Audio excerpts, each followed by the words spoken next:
So after discussing about जनपदोध्वंस, जनपदोध्वंस का मतलब समझने के बाद, उसका कहते हैं ऑरिजिन समझने के बाद, उसके विकृति लक्षण समझने के बाद कि जो उसके कंपोनेंट उसके लक्षण क्या होते हैं वो सब समझने के बाद, देखने के बाद, पढ़ने के बाद, we come to the major part, जो most important part of the topic is that is the management of जनपदोध्वंस.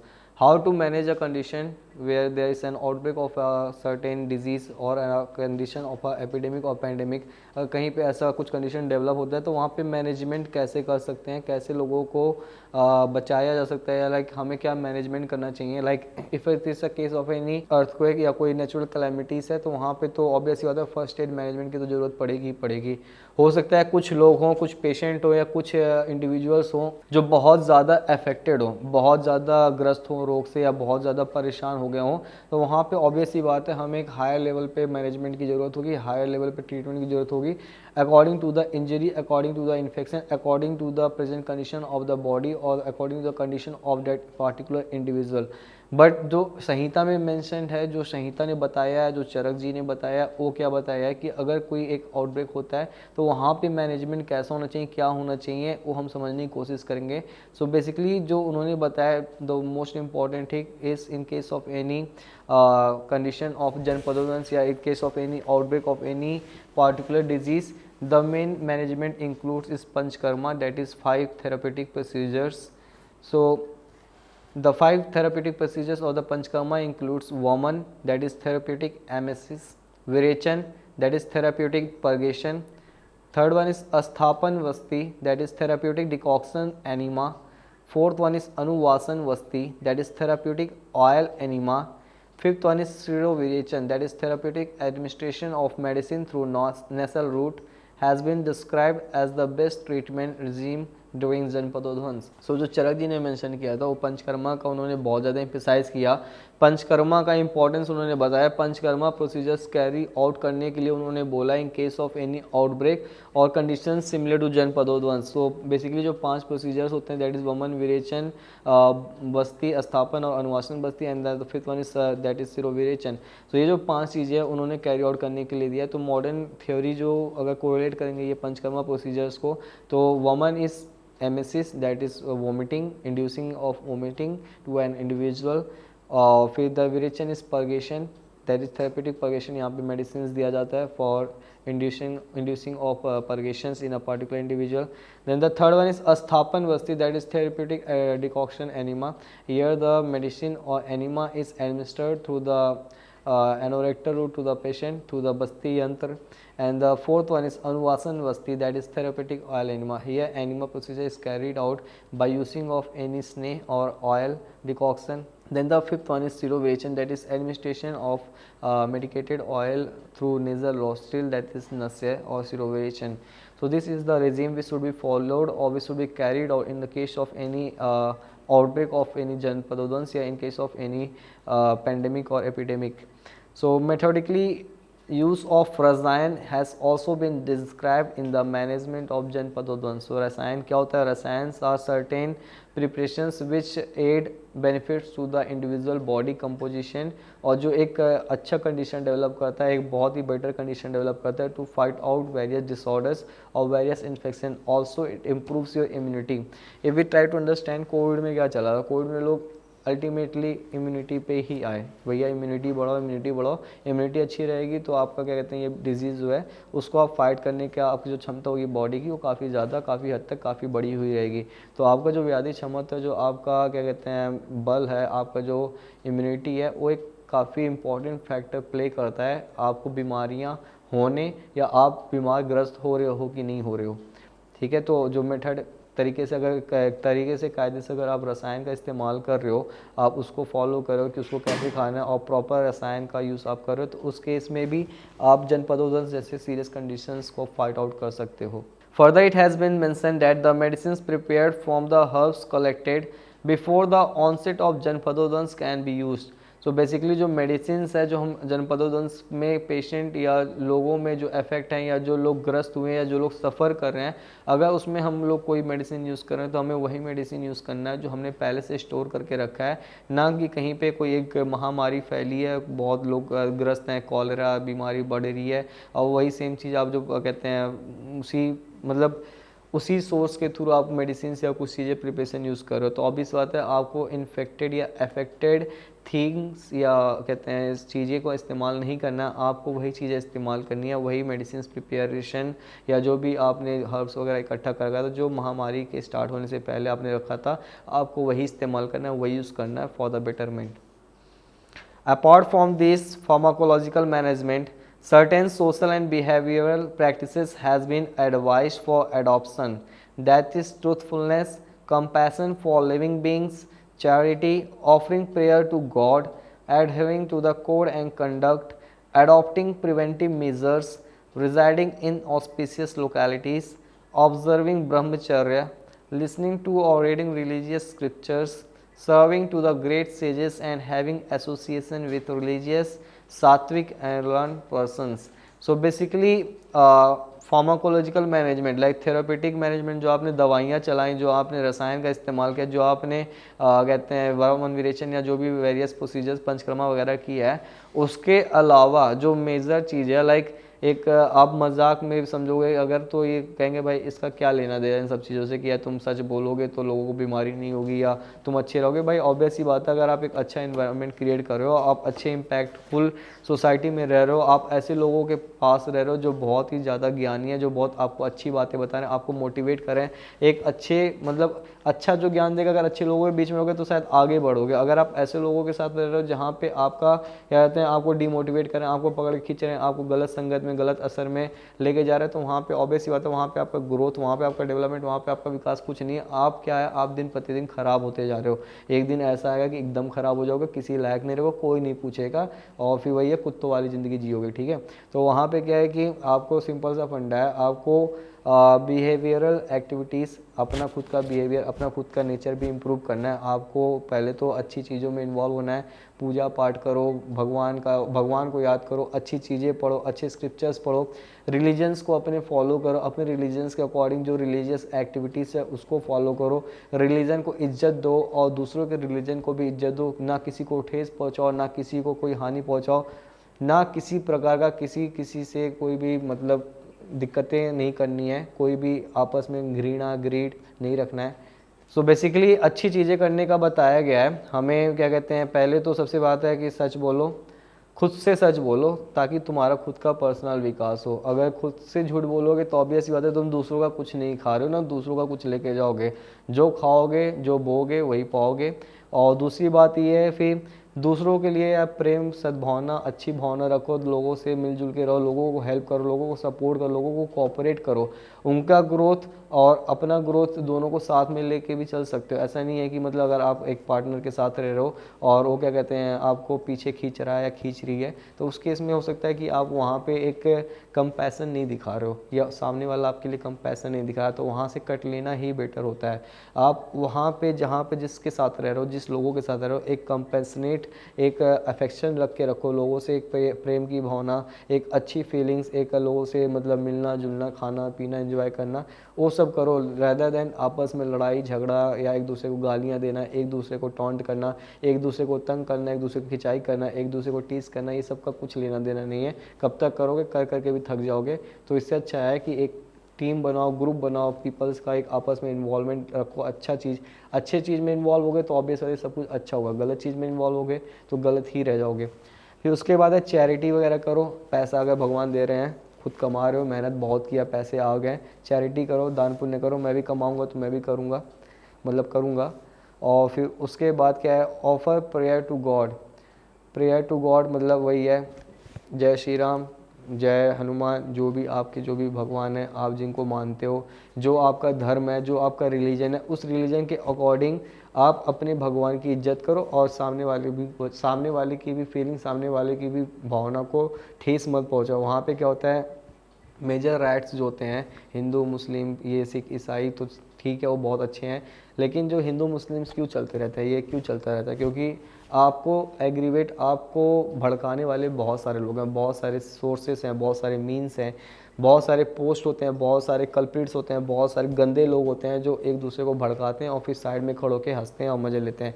उन लोगों से भी दूर रहो। अच्छी चीज़ें लाइक क्या ही कुछ नहीं रखा इन सब चीज़ों में, लात जूते खाओगे उल्टा। ठीक है, उसके बाद क्या है, adhering to the code and conduct, तो प्रॉपर आपकी जो ड्यूटीज़ है, आपका जो अधिकार है, आपका जो रोल है, आपका जो कर्तव्य है, वो फॉलो करो, उसको साथ चलो। जो राइट्स आपके, ऐसा है जो आपको राइट्स मिला है वो सामने वाले को भी वही सेम राइट्स मिला है, तो ना आप सामने वाले की काम में उंगली करो, ना वो आपके काम में उंगली करेगा। इससे क्या है, सब अपने अपने काम में लगे रहोगे तो अच्छा काम करके दोगे, अच्छा आउटपुट होगे। इनपुट ही खराब रहेगा, अगर आपका इनपुट दूसरों के प्रति ज़्यादा है, अपने काम के प्रति कम है, तो ऑब्वियस ही बात है वहाँ पर आपकी चीज़ें अफेक्ट होंगी। तो अल्टीमेटली आपको दूसरों से उतना ही रिश्ता बना के रखना है जहाँ तक आपकी ज़रूरत है, और एक अच्छे फीलिंग, अच्छे भावना के साथ ही रहना है। फिर अडॉप्ट प्रिवेंटिव मेजर्स, ऑब्वियस बात, सावधानी हटी दुर्घटना घटी, सावधान रहोगे तो सतर्क रहोगे तो अच्छे से, मतलब शायद ज़्यादा दिन सर्वाइव करोगे, ज़्यादा सर्वाइवल ज़्यादा अच्छे तरीके से रहोगे, बिना बीमारी के रहोगे, बिना कोई ठेस के, बिना कोई कष्ट पीड़ा के रहोगे। प्रिवेंशन करोगे तो अगर वही है, प्रिवेंटिव केयर्स नहीं ले रहे हो, खा पी रहे हो, मजे ले रहे हो, लाइफस्टाइल वगैरह सब ऐसी की तैसी कर रखे हो, तो वहाँ पे क्या है दिक्कतें होंगी बाद में, और कुछ लेवल पे ऐसी बढ़ जाएंगी ना जहाँ पे सिर्फ आप बेड पे पड़े रहोगे। और जब बेड पे आप पड़े रहोगे, मतलब जो भी बंदा है अगर वो पड़ा रहता है, वहाँ पे क्या होता है कि आपको बीमारियाँ होती जाएंगी, आप परेशान होते जाओगे, आपका कष्ट बढ़ता जाएगा, लेकिन आप हेल्पलेस रहोगे, आप अपने आप को हेल्प नहीं कर पाओगे। आपको मतलब पैसा आपका जो भी कमाया सब कुछ धरा का धरा रह जाएगा, अगर आप उस फेज़ में उस बेड पे लेटे हो जहाँ पे आप हेल्पलेस हो उस चीज़ को इस्तेमाल करने के लिए फॉर योर बेटरमेंट।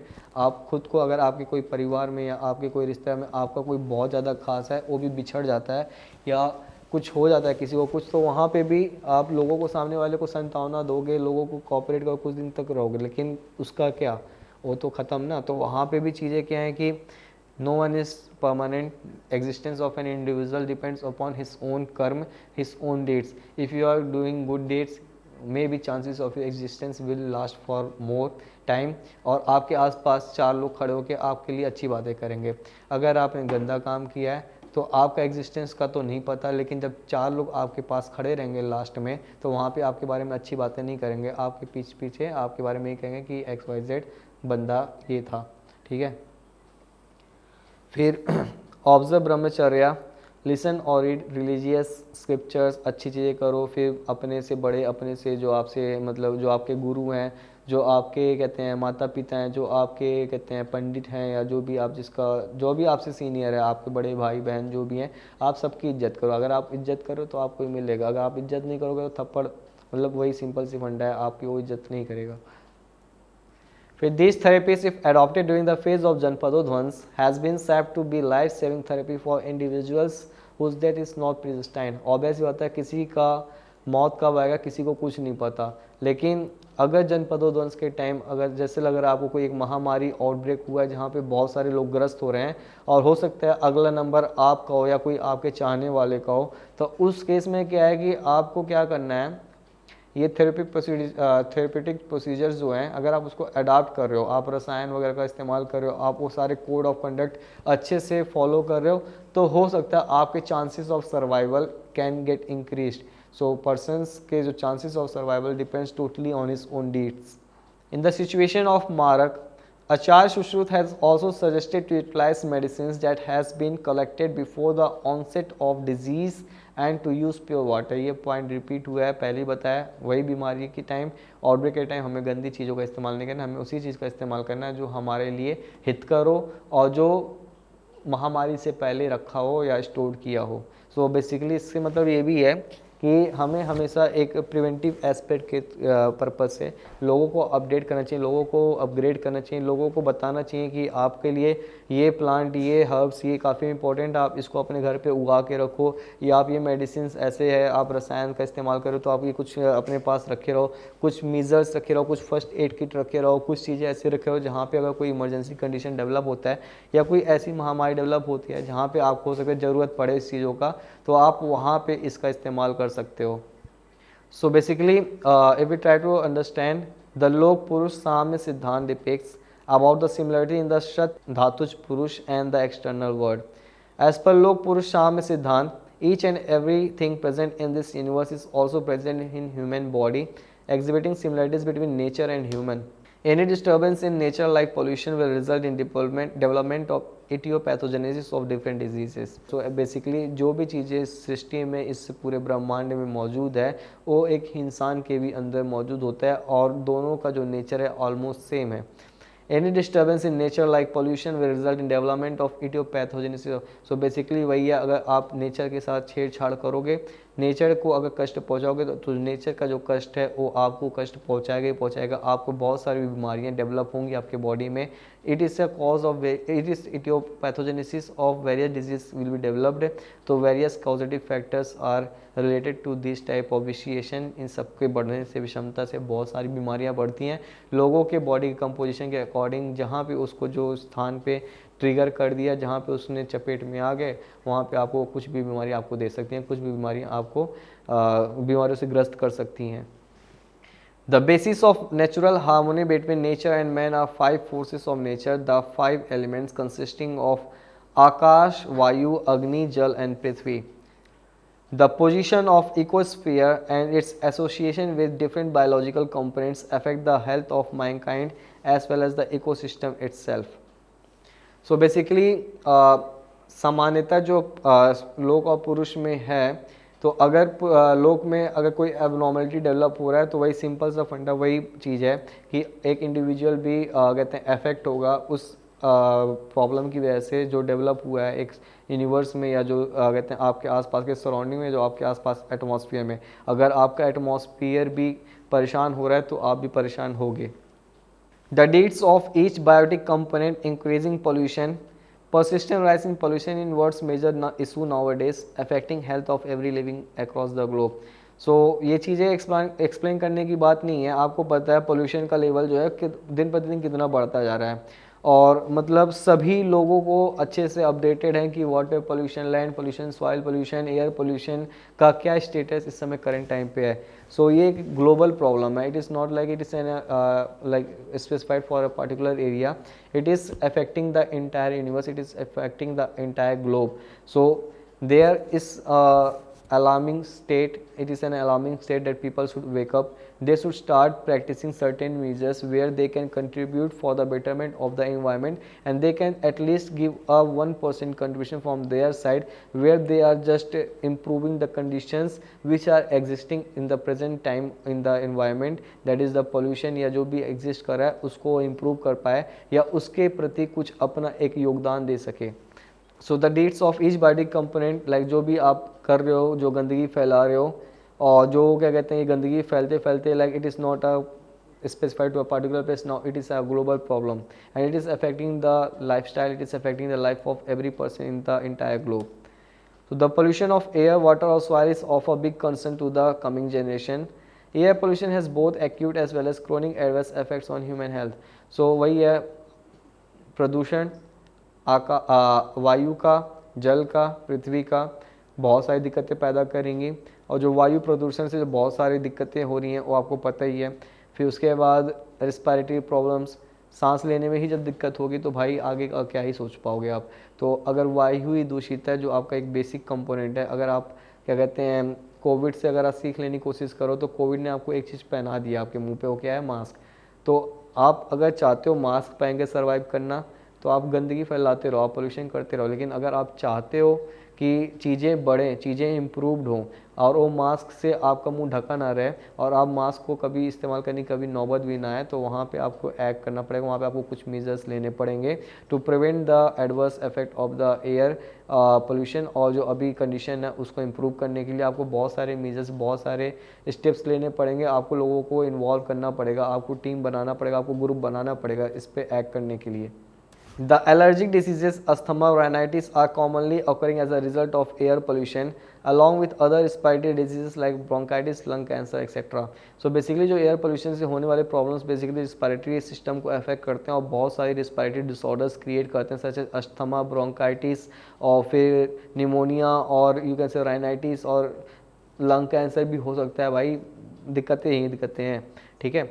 फिर in addition short term and long term exposures have also been linked with premature mortality and reduced life expectancy. So this is a like continuous exposure. अगर आप जहरीली हवा या नशीली हवा या गंदगी वाली हवा के बीच में अगर आप सर्वाइव करने की सोच रहे हो कि आप वहाँ पे रह रहे हो, आप सर्वाइव कर ले जाओगे, तो ऐसा नहीं है। Chances of death, mortality rate has been increased to a greater extent now, like the people who are exposed to such type of environment are getting more ill now, they are getting more क्या कहते हैं, premature mortality rate is increasing and the life expectancy of that person is getting decreased day by day. Similarly, soil and water pollution also have unfavorable effect on the people and the environment. Obvious ही बात है, सिर्फ वायु की विकृति से ही लोग सफ़र नहीं कर रहे हैं, जल की विकृति और ये देश की विकृति से भी लोग सफ़र कर रहे हैं। Increasing air, water and soil pollution also adversely affects the environment and lead to climate और seasonal changes. सो बेसिकली ये जो प्रदूषण है इनडायरेक्टली ये कंट्रीब्यूट करेगा किस चीज़ में, सीजनल चेंजेस, ठीक है। तो जो आजकल के जो सीजनल चेंजेस हो रहे हैं, क्लाइमेट चेंजेस हो रहे हैं, जो मैंने बताया था काल के बारे में बहुत अभी डिस्कस किया, डिटेल में बताया, मुंह दर्द करने लगा, गला दर्द करने लग गया, लेकिन वही सेम चीज़ है कि मतलब ये सारी चीज़ें अल्टीमेटली आपको सब इंटरलिंक्ड है। अगर देश की विकृति है तो जल की विकृति है, जल की विकृति है तो मतलब वायु की भी विकृति है, और ये चारों की विकृति आपस में एक दूसरे को कंट्रीब्यूट करते हैं, एक दूसरे को कॉम्प्लीमेंट करते हैं, और जो दिक्कतें पैदा करते हैं ना एक दूसरे को, मतलब पहले होता है कि एक दिक्कत आ रही है, दो आ रही है, अब ये चारों साथ आ जाएंगे तो फिर उसके बाद क्या होगा, जो उनका वेटेज हो जाएगा, उनका जो पावर हो जाएगा वो बढ़ जाएगा, तो वहाँ पर आप अकेले वो चार लपेट देंगे, तो वहाँ पर दिक्कतें आपको बढ़ जाएंगी, वहाँ पर आप उसको कंट्रोल नहीं कर पाओगे। तो जनपदोदंश जो कहते हैं ना महामारी, मारक कंडीशन, इसीलिए बताया गया है क्योंकि वो फैक्टर्स ओवर पावर करेंगे आपके पर्सनल बॉडी की कंपोजिशन से। सो जहाँ पे आपको ओवर पावर किया तो ऑब्वियस बात है वहाँ पे नुकसान आपका है, ना कि उनका। Uncontrolled industrialization and deforestation are the major elements for increasing pollution which may be taken as प्रजन अपराध कॉज ऑफ जनपद ध्वंस। तो हमने प्रजन अपराध पढ़ा था which was one of the major cause of जनपद ध्वंस। सो यू कैन से जो डिफॉरेस्टेशन हो रहा है या ये कहते हैं अनकंट्रोल इंडस्ट्रियलाइजेशन हो रहा है, लोग बहुत ज़्यादा विकास के चक्कर में, डेवलपमेंट के चक्कर में जो पेड़ पौधे सब काट के बड़ी बड़ी इमारतें बना रही हैं, बिल्डिंग्स बना रहे हैं। देखो चीज़ें क्या है कि एडवांस हो रहे हो अच्छी बात है, खुशी मिल लाइक अपना कंफर्ट जोन इंक्रीज़ करो वो भी अच्छी बात है, लेकिन आप भी अगर आप कोशिश करोगे सोचने के लिए तो आने से मतलब आज के जो समय है, आज का जो प्रेजेंट कंडीशन है, इससे अगर 20 साल 25 साल पहले की बात अगर देखोगे तो शायद उस टाइम का जो 90s का जो टाइम था वो आपके लिए शायद ज़्यादा कंफर्टेबल टाइम था, काफ़ी अच्छा टाइम था, काफ़ी प्लीजेंट टाइम था, जिसको आप इंजॉय कर पाते, जिसको आप अच्छी तरीके से बिता पाते, जिसमें आप अच्छे तरीके से स्वस्थ थे, जिसमें आपको कोई प्रकार की कोई भी दिक्कतें, परेशानी, समस्या नहीं डेवलप हो रही थी। So what is the role of Ayurveda in जनपदोदंश। जनपदोदंश में रोल ऑफ आयुर्वेदा क्या है ये हम समझने की कोशिश करेंगे। धर्म ड्यू टू प्रजन अपराध has been described as the main cause for जनपदोदंश। Uncontrolled exploitation of natural resources, rapidly increasing pollution, industrialization and deforestation are some of the major activities of humankind that has imparted atrocious effects on environment and may be considered as prajna aparadh. Apart from this, unethical deeds, disregard or disrespect of elders and not abiding by the rules of code of conduct has also been told as etiological factors for diseases like कुष्ठ, उन्माद and उदर रोग etcetera.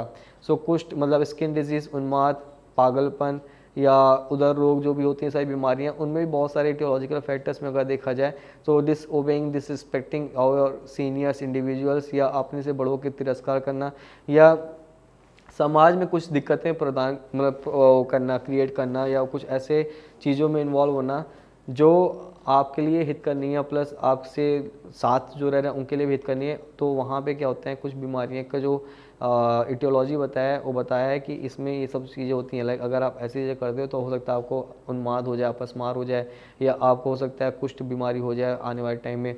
तो ये सब चीज़ें हैं, ये सब इंटरलिंक्ड है। इन सब को डिजीज़ को जब डिटेल में समझोगे तो वहाँ पे भी आप निदान में पढ़ोगे कि कुष्ठ का जो एक मेजर कॉज है वहाँ पे कि अपने से बड़ों, अपने से गुरुजन या अपने से जो सीनियर्स है उनका अपमान, तिरस्कार करना, तो वो भी एक निदान बताया गया है कुष्ठ या स्किन डिसीज़ का। इन दिस रिगार्ड सद्वित that is moral code of conducts and आचार रसायन that is behaviour code of conducts that imparts रसायंस like efforts. So basically Ayurveda ये कहता है कि हमें तरीके से एक तो दिनचर्या का पालन करना चाहिए, ऋतुचर्या का पालन करें, सद्वित का पालन करें, अच्छा आहार विहार और क्या कहते हैं प्रॉपर एक जो रिजीम होता है उसको फॉलो करोगे आप, तो आप स्वस्थ रहोगे। और हो सकता है आयुर्वेद का जो मतलब बताया ना कि प्रिवेंशन ऑफ डिजीज़ में जो एक बहुत इंपॉर्टेंट रोल प्ले करता है वो आयुर्वेद ही है। तो वो जो प्रिंसिपल्स बताते हैं, जो तरीके बताते हैं, जो प्रिंसिपल्स उसने मेंशन कर रखा है, उसको फॉलो करके आप प्रिवेंट कर सकते हो। सो प्रिवेंटिव एस्पेक्ट से अगर आप अच्छे तरीके से दिनचर्या, ऋतुचर्या या सब कुछ फॉलो करो, एक अच्छा कोड ऑफ कंडक्ट फॉलो करो, तो वहाँ पे जो चांसेस ऑफ योर सर्वाइवल और चांसेस ऑफ गेटिंग डिजीज और इन्फेक्टेड विल बी डिक्रीज्ड और chances of survival will be increased. So रसायन means a pathy or system to acquire रस और adequate nutrition for the body. रसायन का इस्तेमाल बताया है, इसका मतलब यही है कि it is a pathy or system of acquiring रस और adequate nutrition for the body. रसायन और rejuvenation therapy is a special modality which provides proper nourishment to each and every cell or tissue of a body. सो रसायन का importance क्या है, रसायन के बारे में हम एक अलग से एक लाइक मेरे को लग रहा है कि उस पर एक अलग से वीडियो बनाना चाहिए जो एक बहुत अच्छा रोल प्ले करेगा। लाइक मैंने आपको बता दिया जनपदोध्वंस होता है क्या है, आपको अलर्ट कर दिया, आपको समझा दिया, आपको पूरा कंसेप्ट बता दिया, लेकिन उसको प्रिवेंट करने के लिए जो चीज़ें हैं, जो मेजर्स हैं, उसको भी डिस्क्राइब करने की ज़रूरत है। So we will discuss about रसायन इन अनदर सीरीज। उसके लिए आप रसायन के चैप्टर्स या रसायन का जो कोर्स आने वाले टाइम पे मिलेगा आपको, आप उसको भी परचेज करके आप पढ़ सकते हो। बट रसायन is a very important topic. रसायन therapy is a special modality which provides proper nourishment to each and every cell of tissue body. So जो आपके सर्व शरीर का धातु का पोषण करता है वो एक रसायन थेरेपी द्वारा ही हो सकता है। It also normalizes cell function and preserves health at molecular level. So basically it helps in normalizing the cell functions और आपको बीमारी ना हो, आपका जो हेल्थ है मॉलिक्यूलर लेवल तक आपको प्रिवेंट करता है और उस पर एक्शन प्ले करता है। They provide immunity, strength and vitality to a person. Rasayan drugs like amlaki, luchi and ashwagandha have significant immunomodulatory action. So Rasayan is basically they provide a good immunity strength to the individual. It provides good vitality to that person. Also it improves the immunity of a person. So if the person's immunity is increased to a certain extent, so chances of getting disease or chances of getting more suffering will be decreased. सो आप रसायन का इस्तेमाल करोगे अगर, तो आपको जो बीमारियां होने के जो चांसेस है वो काफ़ी हद तक घट जाएंगे। और अगर कोई बीमारी होता है तो उसको लड़ने की जो क्षमता आपके शरीर में काफ़ी हद तक बढ़ी रहेगी, तो उससे आप जल्दी उससे ओवरकम हो सकते हो या आप जल्दी ठीक हो सकते हो। ऋतुचर्या, पंचकर्मा एंड रसायन में ऑल्सो भी considered as important measures for occurrence of health related problems to enrich living standards of social community. So हमें एक